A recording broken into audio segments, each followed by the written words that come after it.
There's a certain kind of silence that fills a room after everyone's gone home, the kind that lingers in the air, heavy with everything left unsaid. My name is Evelyn Parker, and for as long as I can remember, I've been known as the reliable one. Maybe you recognize that role too, the person everyone counts on to make things right, to step in quietly when things fall apart. I never planned for my life to revolve around other people's emergencies, but somewhere along the way, it just happened. Growing up in a small town in upstate New York, I watched my mother stretch every dollar and my father work 3 jobs just to keep the lights on. I learned early that love looked like sacrifice. So when my little brother Mason needed money for his first car, or when my sister Julia's dog needed surgery, I said yes without thinking. It felt good at first, powerful even. I thought I was helping. I thought I was needed. But with every yes, a tiny part of me faded, making room for everyone else's needs until I could barely remember what I wanted for myself. At work, people called me a problem solver. At home, I was the one with answers, the one who stayed calm, who could always find a way out. My phone would buzz late at night with requests that started with "sorry to bother you, but," and ended with another promise to pay you back soon. Sometimes I laughed it off. Sometimes I even felt proud. But as the years passed, the line between generosity and obligation started to blur. I was no longer sure if I was helping or if I was just expected. There's a funny thing about being reliable: the more you give, the more invisible you become. People see the results: tuition paid, emergencies, solved birthdays, remembered. But they forget the hands behind the work. They forget to ask how you're really doing or what it costs you to always say yes. I used to think that being selfless would make me irreplaceable in their hearts. Instead, it just made my boundaries disappear. If you've ever felt like your kindness became your cage, if you've ever wondered when helping turned into losing yourself, you're not alone. This is the story of how I learned the difference, how I woke up piece by piece, and finally asked, what if being the reliable one meant losing everything that makes me me? Before we dive in, I want you to think, has there ever been a moment when you wondered who would show up for you if you stopped showing up for everyone else? Let's begin. Being part of the Parker family meant living in a world where needs were spoken softly, but expectations ran deep. My mother, a retired teacher, always believed that family came first, no matter the cost. My father lost his job when I was a teenager, and the air in our home changed. Money became a secret conversation behind closed doors, and small sacrifices turned into silent debts we carried for years. At first, helping felt natural, almost like breathing. Who else would step up if not me? It was easy to justify every little rescue as love. But over time, the requests started to pile up slowly, then, all at once. Mason called one night, his voice hesitant, asking if I could help with a security deposit for a new apartment. It's just this once, he promised. But I already recognized the quiet desperation that filled the gaps between his words. Julia, my younger sister, texted 2 weeks later about her credit card bill. "I'll pay you back next month," she wrote with the same hopeful smile she wore as a child, begging for a treat. Somehow my yes became less a favor, more a family routine. It's a strange thing to realize when support shifts from kindness to expectation. I remember the first Thanksgiving after I paid off our mother's medical debt. The relief was brief. Before the pumpkin pie was even served, Mason leaned in, joking, "Don't worry, Evelyn's got us covered." Everyone laughed, and my mother squeezed my hand, grateful, but also quietly assuming this was how things would always be. That moment changed something in me. I started to notice how nobody asked if it was too much. Nobody questioned whether I could keep giving. Maybe you've seen this in your own family, the way generosity can morph into obligation, how the line between love and duty can disappear. It's common in so many American homes, this silent agreement that the most responsible person will always handle what's hard. Sometimes we enable it without realizing, convincing ourselves that one more loan, one more late-night favor is just what good people do. But every yes carries a cost, and sometimes that cost is invisible until it's much too late to ask for it back. I wish I could say I drew a line right away, but the truth is, I let it happen for years. The relief on my parents' faces, the gratitude in Mason's voice, the trust in Julia's eyes, all those little rewards made it easy to ignore the growing ache inside me. I learned too late that love without boundaries becomes a quiet sort of burden. The lesson: support is beautiful, but when it turns into expectation, it steals the room for real connection. Looking back, I wonder how many times I traded pieces of myself just to keep the family peace. Maybe you've felt that too, the slow erosion of your own needs in the name of harmony. As we move forward, I want to share the moment I first realized how easy it is to lose yourself entirely, one small sacrifice at a time. It's surprising how quietly you can lose track of yourself. For me, it didn't happen in a single dramatic moment, it happened through a series of tiny compromises, almost invisible at first. I stopped going to my Saturday painting classes when Mason's work schedule changed and he needed someone to watch his dog. I canceled a weekend hiking trip with friends because Julia was overwhelmed at work and needed help with her taxes. I told myself these were temporary, that I could pick up my life again anytime I wanted. But one day I realized I couldn't remember the last thing I did, just for me. The truth is, the more I gave, the more I disappeared. At family gatherings, conversations always circled around other people's milestones. New jobs, new babies, new apartments. My own stories felt small, unimportant, so I let them drift into the background. Sometimes, after a long day of fixing problems and fielding requests, I'd sit alone in my living room and wonder what happened to the girl who used to dream about traveling the world. Where did her spark go? Was she hiding somewhere under all those unpaid favors, or had she been replaced entirely by the version of me everyone else needed? It wasn't just the big things that faded, it was the small joys too. I started eating dinner at my desk, answering emails instead of reading novels or listening to music. I skipped yoga because my phone might ring. Over time, my world grew smaller, defined by everyone else's emergencies and not my own ambitions. It's a slow erosion so subtle that you barely notice until you wake up one morning and the face in the mirror feels unfamiliar. That's the real danger, not the giving itself, but the way it quietly edits you out of your own story. I remember a turning point came when my friend Hannah invited me on a road trip to the West Coast. For years we'd dreamed of driving Highway 1 together, singing along to old playlist windows, down freedom on the horizon. But as the date approached, Julia got sick and Mason lost his job again. Without hesitation, I called Hannah to cancel, promising maybe next year. Her disappointment was quiet but honest. "I miss the old you, Ev," she said. That stayed with me. It was the first time I realized that my selflessness was hurting more than just me. It was closing doors to the life I wanted. If there's a lesson here, it's that losing yourself can be a gentle, almost loving process disguised as caring for others. But every boundary you forget to draw is another thread pulled from the fabric of your identity. If you've ever wondered why you feel invisible, maybe it's time to ask, what parts of yourself have you traded away, and is it worth it? In the next part of my story, I'll share the moment everything changed, a celebration meant for someone else that quietly cracked the shell I'd built around my heart. Weddings are supposed to be a celebration of new beginnings, a time for families to come together and rejoice. When Julia announced her engagement, I felt genuinely happy for her.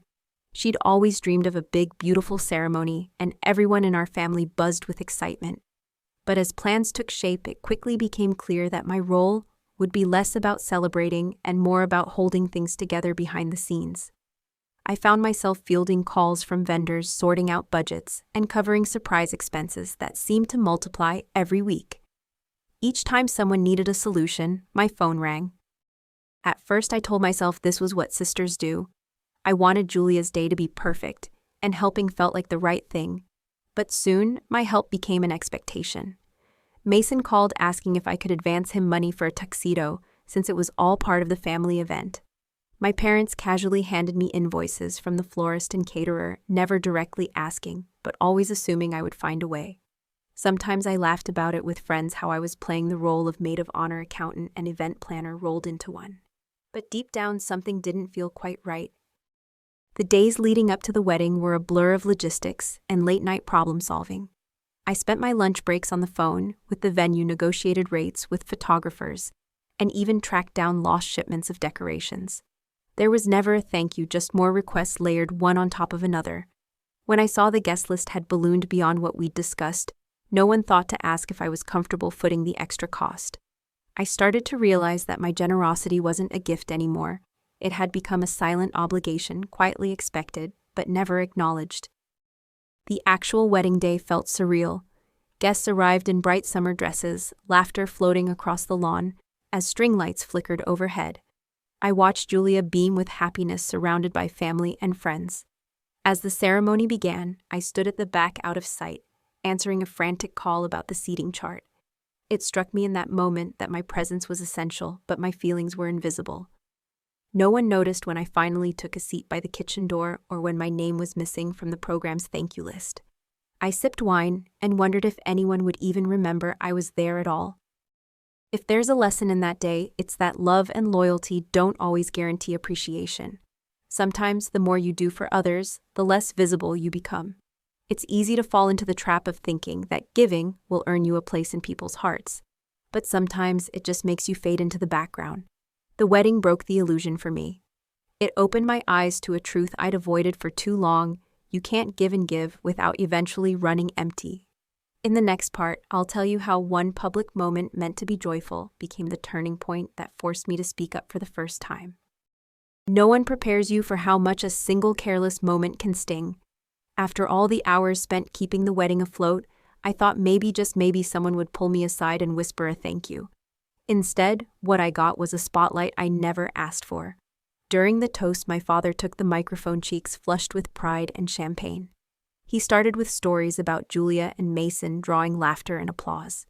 Then, with a sly grin, he turned to me, announcing to the crowd, "And here's Evelyn. She's smart, independent, always working, but still single and childless.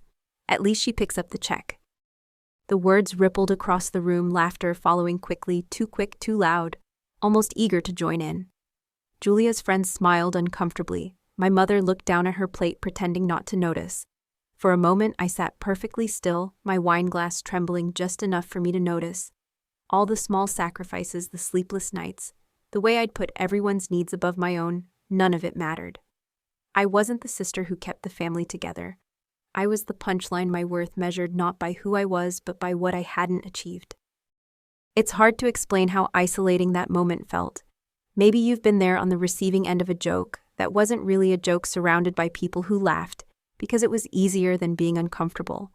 I wanted to disappear, but I also wanted to be seen. Something in me finally snapped. I walked calmly to the microphone and said, "He's right. I don't have a husband or children, but I do have boundaries. And I'm done being just a checkbook." My voice shook, but I meant every word. The silence that followed was deeper than any applause. No one quite knew what to say. My father offered a half-hearted grin, but even he seemed unsure of his footing. For the first time, I saw the crowd not as my family, but as witnesses to the truth I'd hidden for so long. I wasn't angry, at least not in the way I expected. I just felt tired and oddly free. That was the turning point, the moment I stopped waiting for others to see my value and decided to claim it for myself. The lesson was as simple as it was difficult. Sometimes the only way to stop being the family punchline is to rewrite the script yourself.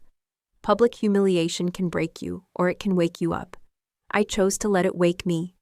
In the next part, I'll share what happened when I decided to draw a line, to choose boundaries over guilt, and finally reclaim my own story. Setting a boundary isn't always a grand, defiant gesture.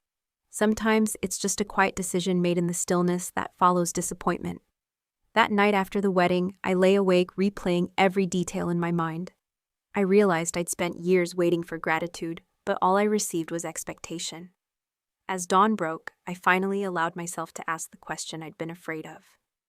What would happen if I stopped rescuing everyone? Would the world fall apart, or would they simply learn to swim on their own?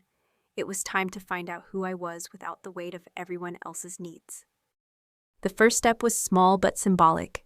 I logged into the shared family payment account, the one I'd funded for years to cover emergencies and special occasions. My heart raced as I paused all outgoing payments, leaving only a note that said, "Please contact me if you have questions." It wasn't about anger or revenge. It was about making space for my own well-being. For the first time, I chose my peace over someone else's comfort. I expected an immediate outcry, but there was only silence. That silence, strangely enough, felt like a kind of victory. Of course, guilt came knocking, just as I knew it would. Mason called first, his voice a mixture of confusion and panic. "Is something wrong?" he asked, tiptoeing around the real question. "Why aren't you fixing things?" Julia texted, reminding me of all the times I'd stepped in before. My parents sent a carefully worded email hinting at family duty. In those moments, I had to remind myself that boundaries aren't walls to keep people out. They're bridges to help us meet each other with honesty and respect. I wasn't abandoning them, I was trusting them to stand on their own feet. Looking back, I realize now how much I needed that discomfort. Every pang of guilt was proof that I'd spent too long linking my value to how much I could provide. It's easy to forget that self-care isn't selfish, it's essential. If you always pour from your own cup, eventually you run dry. That week, I made a promise to myself: no more sacrificing my joy for someone else's comfort. No more saying yes just to avoid the pain of no. It was hard at first, but I started to feel lighter, as if a weight I'd carried for years was finally lifting. The small act of drawing the line became the foundation for something bigger. It gave me courage to say no with kindness, to protect my time, and to ask for help when I needed it. And as the days passed, I discovered a surprising truth. Life didn't fall apart when I let go. Instead, new possibilities began to emerge. In the next part, I'll tell you what happened when the people I loved most pushed back. When old patterns of guilt and manipulation tried to pull me back into my old role, and how I found the strength to hold my ground. When you finally draw a line, not everyone will applaud. For my family, my new boundaries didn't feel like self-care, they felt like betrayal. At first, it was subtle. Mason's texts became shorter and more formal. Julia started forwarding me bills, just in case I changed my mind.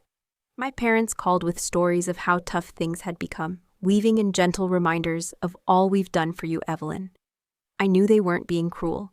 They were simply used to the world where I was the fixer, the one who always made life easier for everyone else. As the weeks passed, the pressure grew stronger. Mason left a voicemail late one night, voice heavy with disappointment. "I guess you're too busy for family now." Julia posted on social media about people who turn their backs on loved ones, and though she never named me, the message was clear.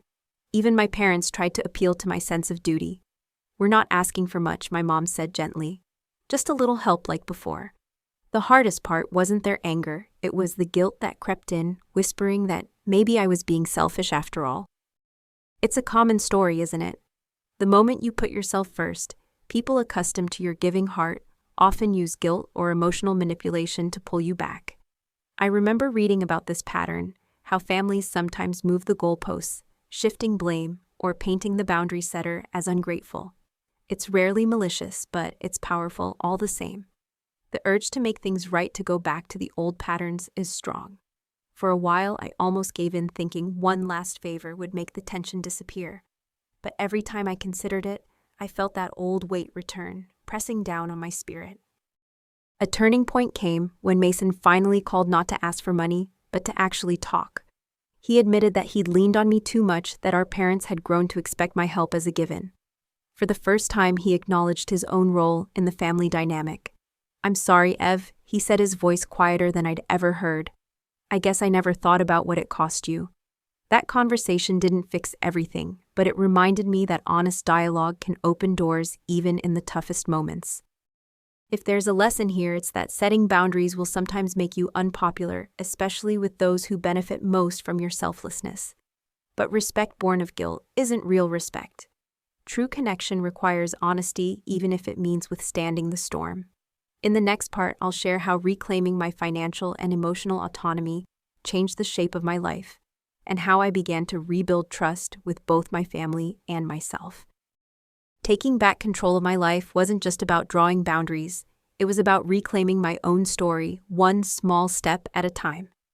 I started by reviewing every shared financial account and agreement. There were utilities insurance policies, even joint phone plans with my name attached. Quietly, I began closing what no longer served me, notifying my family that I would no longer be responsible for these payments. It felt awkward at first, but also strangely liberating.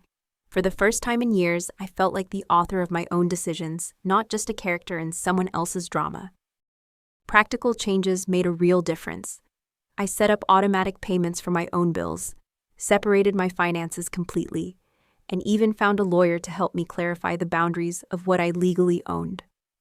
One difficult afternoon, I had to explain to my parents that the family home bought in my name years ago during a crisis would remain mine until we agreed on a fair new arrangement. The The conversation was uncomfortable, but necessary. When Julia tried to charge her student loans to my account, I simply declined the transaction and sent her a gentle but firm text. It felt like learning a new language, one where my needs finally mattered. Of course, this newfound independence came with moments of doubt. Some nights I'd stare at the ceiling, wondering if I was being too harsh or letting my family down. But then I remembered how lost I had felt before, and realized that nobody else could protect my sense of self but me. Over time, I noticed a shift. My family began to adjust. Mason found a roommate and started budgeting better. Julia picked up a part-time job. My parents learned to prioritize their own expenses. It was difficult for all of us at first, but slowly everyone grew stronger in ways I hadn't expected. Looking back, the lesson is clear: reclaiming your narrative requires courage and clarity. If you don't define your boundaries, someone else will write your story for you. When we teach others how to treat us by showing what we will and won't accept, we invite them to grow too. I'm not saying it's easy. Every step can feel like a small battle against guilt and old habits. But every boundary drawn in love is a gift to yourself and those around you. Autonomy isn't about abandoning people. It's about creating space for healthier, more honest connections. As I took back control, I found more than just financial freedom. I discovered a renewed sense of purpose and hope. I started reconnecting with parts of myself I'd nearly forgotten, exploring old passions, and making time for real rest. In the next part, I want to share how this new chapter brought unexpected challenges too. How the silence after letting go can be both lonely and transformative, and what it truly means to heal and rebuild from the inside out. There's a certain quiet that settles in after the storms of confrontation have passed. At first it felt unfamiliar, almost like the hush of winter after a long, noisy holiday. With the boundaries drawn and responsibilities shifted, my days suddenly belonged to me again. I'd wake up, make coffee, and realize I didn't need to check my phone for urgent family messages. That silence was both a relief and a challenge. For years, my identity had been wrapped up in being useful. Now the question was, who was I when no one needed saving? The early weeks of this new chapter were lonelier than I'd imagined. Without the constant demands, my calendar was mostly blank. There were moments when I missed the old routine, the illusion of being essential. But little by little, I began to fill the empty spaces with things that brought me genuine joy. I returned to my Saturday art classes, met friends for spontaneous dinners, and started reading novels again, stories that had nothing to do with fixing anyone else's life. It was awkward at first, relearning the rhythms of self-care, but each small step made me feel a bit more like myself. Healing is never linear. Some nights guilt crept back in, whispering that I'd abandoned my family, or that I was selfish for choosing my own well-being. Those were the nights I had to remind myself of why I started this journey. I realized that liberation isn't about building walls. It's about letting in the light. I practiced yoga, journaled my feelings, and even booked a solo weekend trip to the mountains, something I'd always dreamed of, but never dared to do. Every new experience was proof that I could build a life centered on my own values and desires. Looking back, the most important lesson was that loneliness and liberation can walk hand in hand. The solitude I once feared became the space where I rediscovered old dreams and planted new ones. I learned that it's okay to feel lost for a while. Growth often means sitting with discomfort before clarity and peace return. My family didn't change overnight, and neither did I, but with time, we all found healthier ways to relate. Our relationships became less about obligation and more about genuine connection built on mutual respect instead of silent sacrifice. As I rebuilt my life, I found a gentler kind of strength. The kind that comes from choosing yourself not out of anger, but out of hope. In the next and final part, I'll share the lessons that stayed with me, the advice I wish someone had given me sooner, and a message for anyone who's ever felt invisible in their own story. If you've ever longed for freedom but feared the loneliness it might bring, this next chapter is especially for you.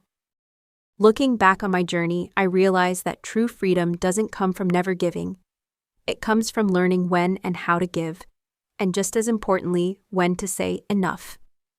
Every chapter of my story, from carrying my family's burdens to reclaiming my own life, has taught me something about the delicate dance between love and self-respect.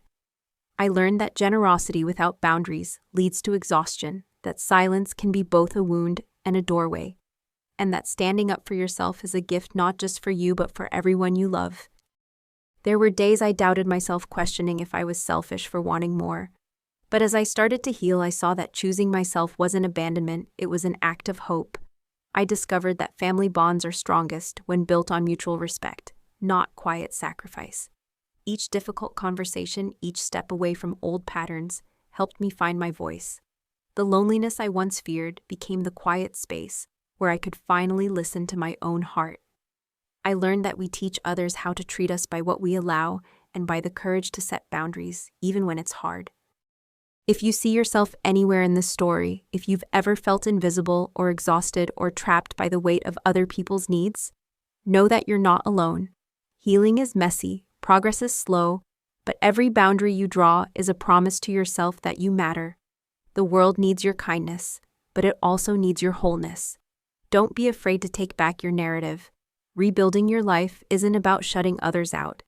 It's about welcoming yourself back in piece by piece until you feel whole again.